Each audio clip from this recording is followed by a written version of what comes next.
Dumating na po ang araw na ating pinakahihintay. After 36 long years, the Philippines is back in the World Cup of Basketball. Magandang gabi po sa inyong lahat. Ako po si Richard Del Rosario at dahil napaka-special po itong moment for Philippine basketball, special rin ang ating mga bisita dito sa Sports 5 Center. Starting off, of course, with a two-time Grand Slam coach, and I thank you very much for that second time. I wonder why. Coach Tim Cone, and Coach, Thank this is a special moment for Philippine basketball. It is, and I'm so excited for him. I'm excited for Chot Reyes. You know, I've been with Chot for many years. I know how he's built through all he's gone through to build to this point, and I mean, what a moment.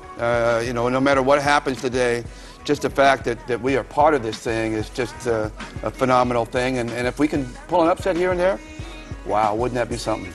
Also joining us, of course, is a former national team player and a big part of the Rain or Shine Elasto Painters. At sinasabi nila medyo kahawig ko raw eh. Chris Chu. And you know, Chris, from a player's perspective, I mean, you played in the national team before. What could be going through the minds of our players right now going to this momentous game? I'm sure the fairy tale story is now a reality. They worked so hard for this. They went through a long road to get here. And just being here, being amidst the best players in the world, you know, and playing in the same court, this is going to be an experience that I'm sure they'll cherish forever. But beyond that, I think when you're in the court, you just forget about that. It doesn't matter if you're playing LeBron James or whoever you're playing. You know, we're all the same. We're all players. We're playing for one goal, which is just to win. So I'm sure they're going to go all out. They're going to give everything that they've got to make our country proud. Well, we do have a tough assignment here, although nandito na nga tayo sa top 24 teams in the world at ngayon po titingnan natin ang groupings dito sa ating preliminary round, and the Philippines is bracketed in Group B. Yan po, Philippines together with Senegal, Puerto Rico, Argentina, Greece, and Croatia, and all the other groups are also there. And Coach Tim, this is a tough group to be in. It is a tough group, and there's going to be, you know, three teams that are really going to be really tough to beat, and that's obviously going to be Croatia. A lot of people are thinking Croatia is going to be one of the top four teams here today, and which is kind of a shock. I mean, I don't know if everybody thought that, but suddenly they're all saying this team has enough size to really go on. But then you've got Greece out here, you've got Argentina, who's playing without Ginobili, and people are kind of underrating Argentina at this point. And but really the two teams I think that we're really looking at, which happens to be our last two games, is Puerto Rico and Senegal, and those teams are beatable. We can, you know, they're going to be tough, but they are beatable.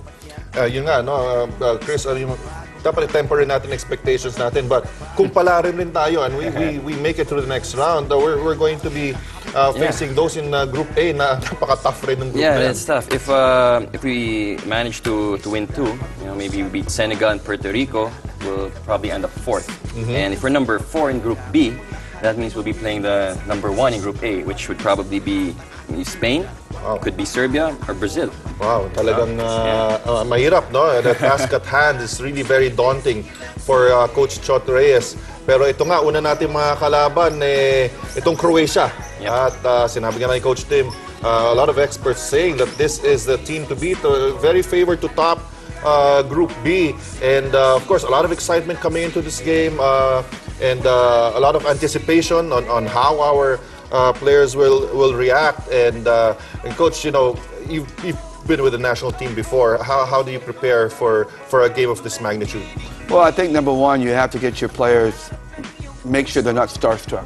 You know, not looking at everything, and they're going to walk into that stadium and see the moment, and you know, and they're going to have to go out and seize the moment rather than be afraid of the moment. And I think that's going to be one of the big things Chot Reyes is going to try to do. It's one of the things Chot Reyes is really, really good at, is settling players down, getting them to play within the moment. And I think they're going to come out, and I hope they get out to a good start, and I hope they can get out and get a few jump shots and get themselves going early, and try to keep the game close and maybe try to steal it in the end. All right, and yung lahat po ng games ng Gilas Pilipinas, papalabas po natin dito. We will give you the schedule. Ngayon nga po, 6:30, in a few minutes, we'll be playing Croatia. And then 2 a.m. on September 1, we will be playing Greece. After that, 11:30 on September 1, we will be playing Argentina. And then after that, we take a break on the 2nd. And then on the 3rd, we play Puerto Rico. And then finally, Senegal. Yan po ang schedule ng ating Gilas Pilipinas. We will continue the discussion here in Sports 5 Center after this break.